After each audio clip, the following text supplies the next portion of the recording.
Assalamualaikum warahmatullahi wabarakatuh. Alhamdulillah.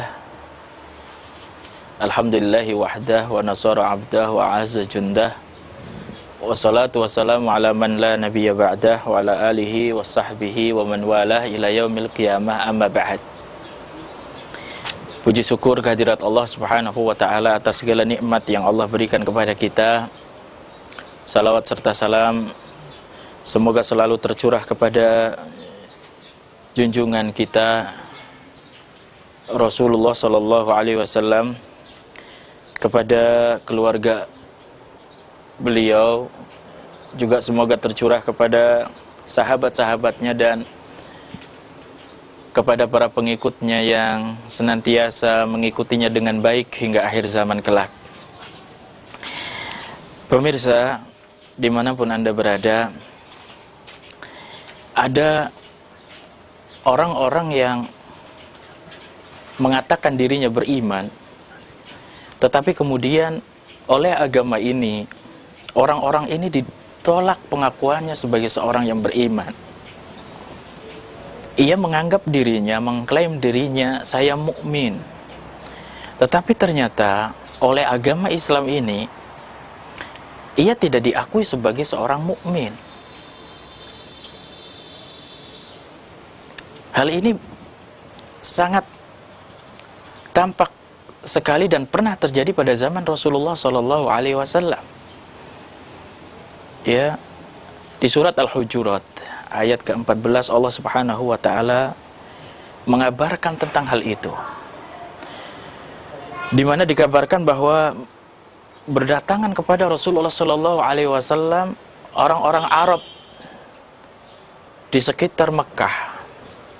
Mereka berduyun-duyun berdatangan kepada Rasulullah sallallahu alaihi wasallam dan mengatakan di depan Rasulullah sallallahu alaihi wasallam, kami ini beriman. Allah Subhanahu wa taala berfirman, qalatil a'rabu amanna. Berkata orang-orang Arab, mengklaim orang-orang Arab bahwa kami beriman. Lalu apa petunjuk Allah Subhanahu wa taala demi berdatangannya orang-orang kepada Rasulullah sallallahu alaihi wasallam yang mengatakan dirinya beriman, yang mengatakan dirinya mukmin?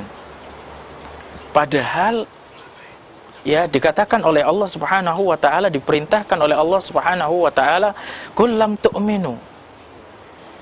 Ya, diperintahkan oleh Allah Subhanahu wa taala kepada Rasulullah sallallahu alaihi wasallam, katakan kepada mereka, kalian belum beriman. Walakin qulu aslamna, akan tetapi katakanlah kepada mereka, kata Allah Subhanahu wa taala memerintahkan kepada Rasulullah sallallahu alaihi wasallam bahwa mereka itu disuruh berkata aslamna, kami baru masuk Islam.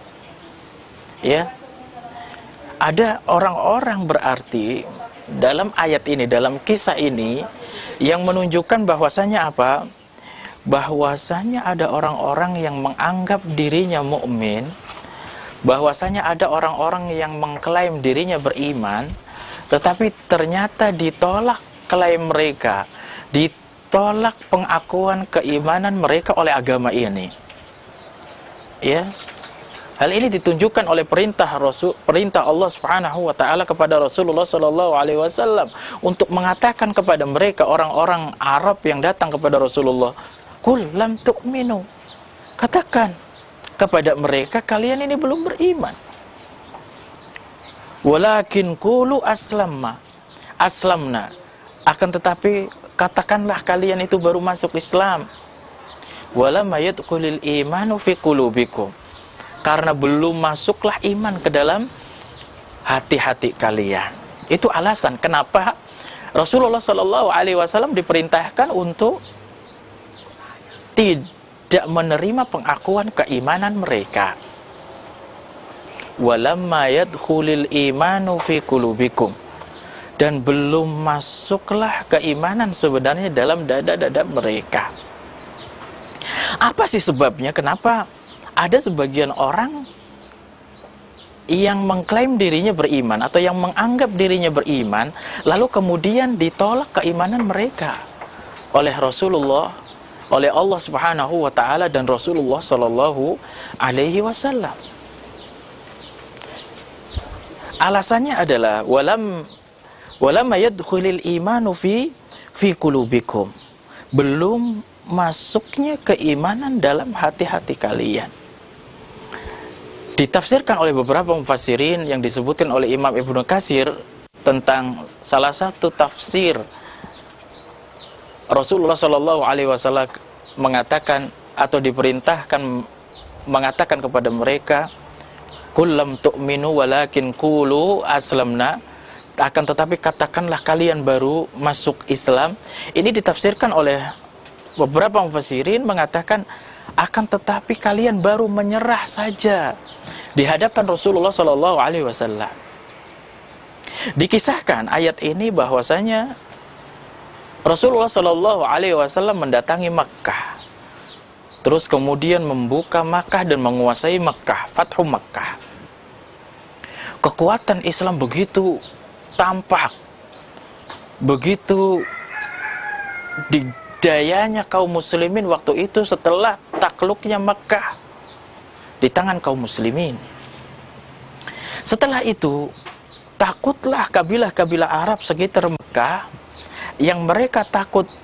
Terus kemudian mereka menyelamatkan dirinya dengan mengatakan, kami menyerah di hadapan Allah, menyerah di hadapan Rasulullah Sallallahu Alaihi Wasallam. Supaya apa? Supaya mereka selamat harta dan jiwa mereka. Ya. Walakin qulu aslamna. Akan tetapi katakan, mereka itu atau kami ini baru masuk Islam saja, atau kami ini baru menyerah saja. Walamma yadkhulul imanu fi qulubikum. Belum masuk keimanan, tauhid, penyembahan kepada Allah Subhanahu wa taala dan ketaatan kepada Rasulullah sallallahu alaihi wasallam atas mereka. Ya. Ingat bahwasanya orang-orang Arab, orang-orang yang baru masuk Islam dan belum memahami agama ini dengan benar, masih mengalami kondisi-kondisi yang bercampur dengan sistem kepercayaan mereka dahulu, akidah mereka dahulu.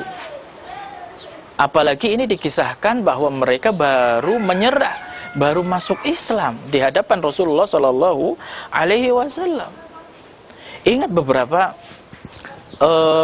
keyakinan mereka, keyakinan orang-orang Arab waktu itu yang kemudian diberantas oleh dakwah Rasulullah Sallallahu Alaihi Wasallam.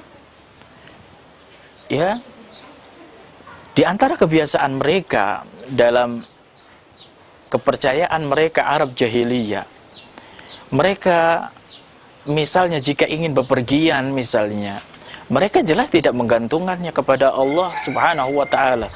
Mereka jelas tidak menggantungkan nasib mereka kepada tawakal, pasrah diri kepada Allah Subhanahu wa taala. Mereka menghitung sial atau untungnya dengan tatoyur namanya, dengan menghitung sial dengan fenomena-fenomena alam yang tidak masuk akal. Mereka biasanya menerbangkan burung ke udara. Jika burung itu terbang ke kanan, maka ini alamat baik bagi mereka. Begitu keyakinan mereka. Jika burung itu diterbangkan, kemudian diterbangkan ke atas terus kemudian terbang ke arah kiri, ini alamat buruk bagi mereka. Ini keyakinan yang salah dalam Islam. Mereka menyandarkan nasib mereka dengan burung yang kemudian disebut tatoyur. Dan fenomena tatoyur ini bukan sekedar hanya dengan burung saja. Ya. Seperti kebiasaan atau kepercayaan orang-orang Jawa misalnya, mereka ketika dijatuhi binatang cicak misalnya, mereka mengatakan, oh ini ada alamat sial. Ketika mereka melihat burung gagak di rumahnya, oh ini ada alamat kematian. Ketika mereka didatangi kupu-kupu di rumahnya, mereka mengatakan, oh ini akan kedatangan tamu, dan seterusnya dan seterusnya. Atau orang-orang Jawa misalnya menghitung-hitung nasib, keberkahan, kesuksesan pernikahan mereka dengan apa? Dengan hari lahir sang pengantin misalnya. Ya, dengan wetonnya sang mempelai laki-laki atau sang mempelai wanita. Belum lagi hari-hari yang mereka anggap sial dan hari-hari yang mereka anggap menguntungkan. Belum lagi angka-angka yang mereka anggap sial dan angka-angka yang mereka anggap menguntungkan. Ini fenomena yang terjadi pada kalangan Arab dan kebudayaan-kebudayaan lain selain Arab jelas. Pemirsa yang dirahmati oleh Allah Subhanahu wa taala, kebiasaan Arab jahiliyah dulu juga, mereka mengambil apa-apa yang ditemukan kerang ya di lautan untuk digunakan sebagai pelindung, untuk digunakan sebagai penangkal mudorot yang menurut mereka seperti itu. Dikalungkan kepada hewan-hewan mereka. Ada juga pernah Rasulullah SAW menyaksikan seseorang yang memakai gelang yang disebut sebagai penangkal kelemahan, yang kemudian Rasulullah perintahkan kepadanya untuk melepaskannya, karena tidaklah hal ini kecuali akan melemahkan kalian saja, menambah kelemahan pada dirimu saja. Itu kebiasaan Arab dahulu. Ya, mereka tidak menyandarkan kepada Allah Subhanahu wa taala, meskipun dalam beberapa ayat atau dalam banyak ayat mereka percaya dengan Allah Subhanahu wa taala. Mereka meyakini Allah Subhanahu wa taala sebagai Tuhan, sebagai pencipta, sebagai Rabb mereka. Tetapi mereka menyandarkan, menyembah kepada selain Allah Subhanahu wa taala juga. Pemirsa yang dirahmati oleh Allah Subhanahu wa ta'ala, fenomena lain yang melekat pada diri mereka ketika mereka mempunyai hajat misalnya, keperluan misalnya, kepentingan misalnya, dan kebutuhan, mereka mendatangi kubur-kubur tetua-tetua mereka, kakek-kakek mereka, meminta selamat, meminta keberkahan, meminta sukses atas acara atau hajat yang mereka ingin lakukan. Ini fenomena mereka. Ya, mereka mendatangi kubur dan mengatakan, ya, meminta selamat. Mereka mendatangi makam wali-wali dan seterusnya yang kemudian dirupakan dalam bentuk patung-patung. Mereka meminta selamat. Mereka meminta manfaat dunia, mereka meminta untuk dihindarkan dari segala kemudorotan dan mafsadat, seperti itu. Ya, seperti apa yang terjadi misalnya di masyarakat Jawa, orang-orang datang ke kubur-kubur kakek mereka, ya, meminta selamat, meminta keberkahan, meminta kelancaran kepada kubur-kubur kakek mereka atas hajat yang nanti mereka akan laksanakan. Misalnya ada orang sunatan datang ke kubur kakeknya, wahai kakek, lancarkanlah acara sunatan cucumu ini, dan seterusnya dalam bahasa-bahasa yang mereka mengerti tentunya, antara mereka dengan yang dianggap sebagai tetua, kakek-kakek yang mereka berkeyakinan akan memberikan keselamatan dan keberkahan bagi mereka. Dan ini tentunya bertentangan dengan akidah yang didakwahkan oleh Rasulullah SAW. Maka dari itu Rasulullah SAW diperintahkan oleh Allah untuk menolak dulu, mempending pengakuan keimanan mereka. Karena apa? Mereka baru mengaku menyerah, bahkan dianggap menyerah oleh sebagian mufassirin. Mereka baru mengikrarkan Islam, terus kemudian mereka langsung mengklaim dirinya sudah beriman. Kan nggak mungkin. Sementara kebiasaan-kebiasaan lama, kepercayaan-kepercayaan lama, tradisi-tradisi lama, ya, keyakinan-keyakinan lama masih terbawa waktu itu, masih terbawa dalam kehidupannya waktu mereka datang kepada Rasulullah SAW. Jangan dulu kalian mengatakan kalian beriman, tapi katakanlah kami baru masuk Islam, tapi katakanlah kami baru menyerah tunduk kepada Rasulullah Sallallahu Alaihi Wasallam. Pemirsa yang dirahmati oleh Allah Subhanahu Wa Taala. Lalu bagaimana kondisi mereka? Bahwa mereka dalam keadaan yang masih dipenuhi dengan kondisi-kondisi yang lama mereka, keyakinan lama mereka, sehingga keimanan mereka pun tidak diterima oleh Rasulullah, tidak diterima oleh Allah dan Rasulullah Sallallahu Alaihi Wasallam. Pemirsa yang dirahmati oleh Allah Subhanahu Wa Taala, kita bisa temukan jadi bahwasanya ada loh sebagian orang yang keimanannya atau yang pengakuan keimanannya tidak diterima oleh Allah Subhanahu Wa Taala, tidak diterima oleh Rasulullah Sallallahu Alaihi Wasallam karena hal-hal yang saya terangkan tadi, ya. Dan itu tidak terjadi hanya pada zaman Rasulullah, itu akan terus terjadi pada zaman berikutnya dan berikutnya.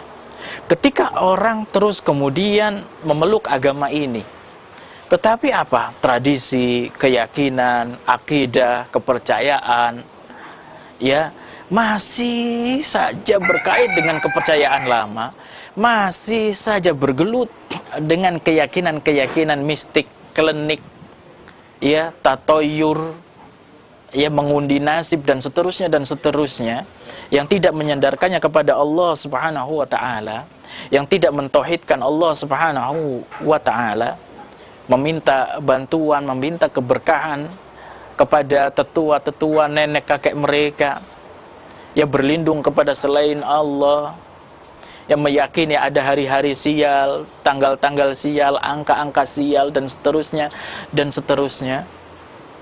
Apakah terus kemudian mereka benar-benar dianggap seorang mukmin? Tidak. Bahwa mereka muslimin, iya. Tapi apakah ia akan naik ke derajat mukminin?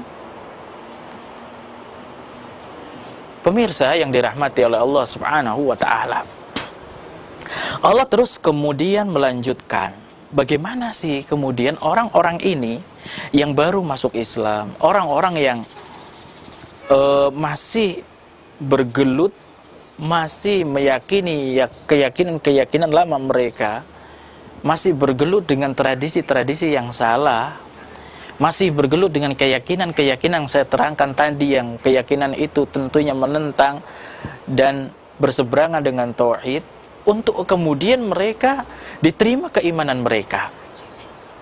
Bagaimana caranya? Bagaimana prosesnya? Kata Allah Subhanahu Wa Taala dalam ayat yang tersebut tadi, dalam ayat yang sama, Allah Subhanahu Wa Taala kemudian melanjutkan, wa in tuti'ullaha wa rasulahu la yalidkum min a'malikum syai'a. Tetapi jika kalian terus-menerus mengikuti, mentaati Allah dan Rasulnya, maka amal-amal kalian tidak akan hangus, maka amal-amal kalian akan diberi pahala jelas oleh Allah Subhanahu Wa Taala. Menunjukkan apa? Menunjukkan ketaatan kepada Rasulullah, ketaatan kepada Allah dan Rasulnya. Puncaknya adalah tauhid, puncaknya adalah mengesahkan Allah Subhanahu Wa Taala dalam ibadah kepada Allah Subhanahu Wa Taala saja. Ya, artinya apa?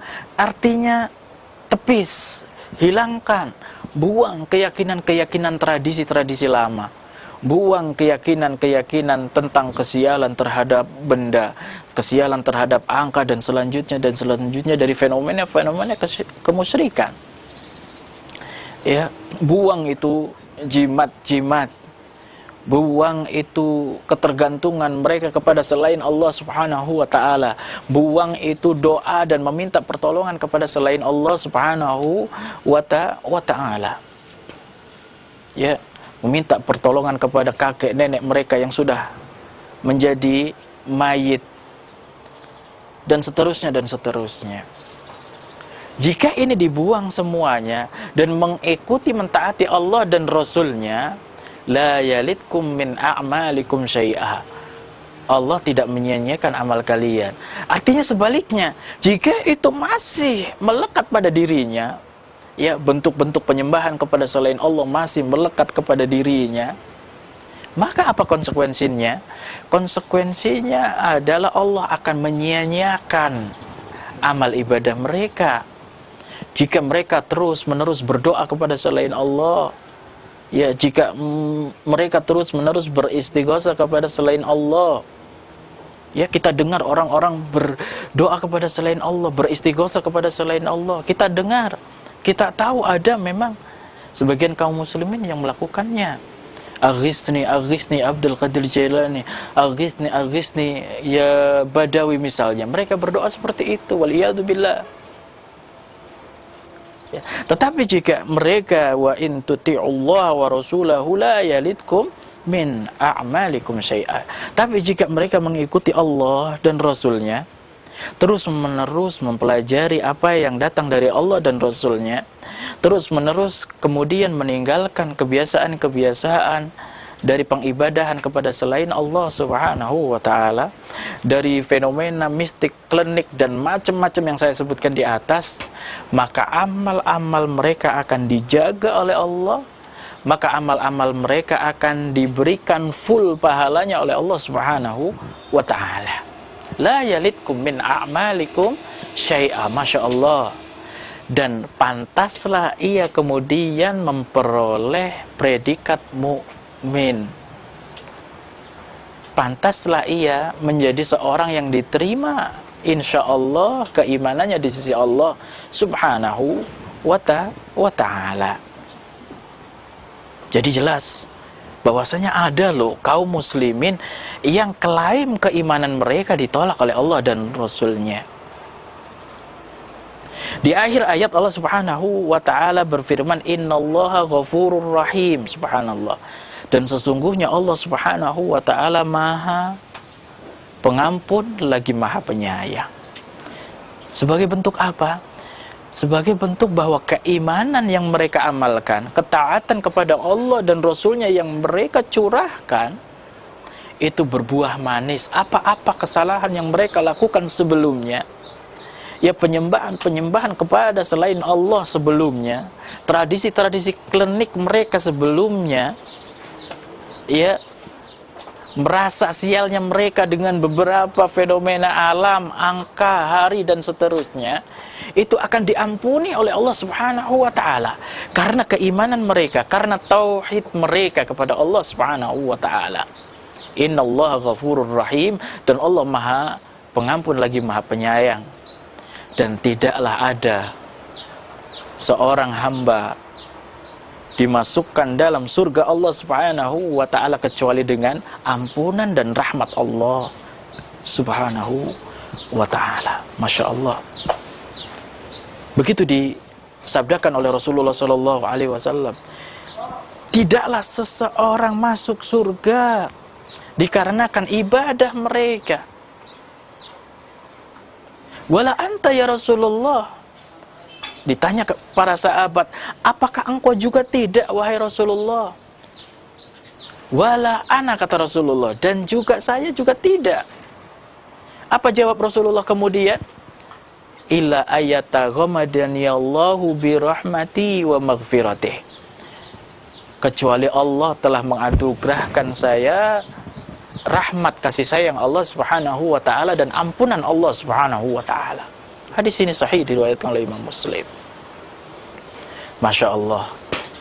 Jadi raihan yang terakhir ketika kita mengikuti, mentaati Allah dan Rasulnya, meninggalkan segala apa yang saya beritakan tadi dari keburukan-keburukan dan kesyirikan-kesyirikan, terus kemudian ia beriman dengan sebenar-benar iman, menjalankan ketaatan dan tauhid kepada Allah Subhanahu wa ta'ala, Allah akan beri maghfirah dan rahmat Allah Subhanahu wa ta'ala, yang dengannya kita mendapatkan tiket menuju surga Allah Subhanahu wa ta'ala. Masya Allah.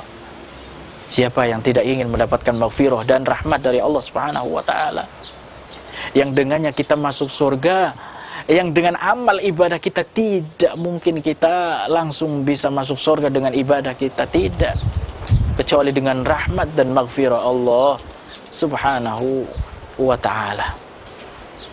Pemirsa yang dirahmati oleh Allah subhanahu wa ta'ala, semoga ini bermanfaat bagi saya dan bagi pemirsa sekalian.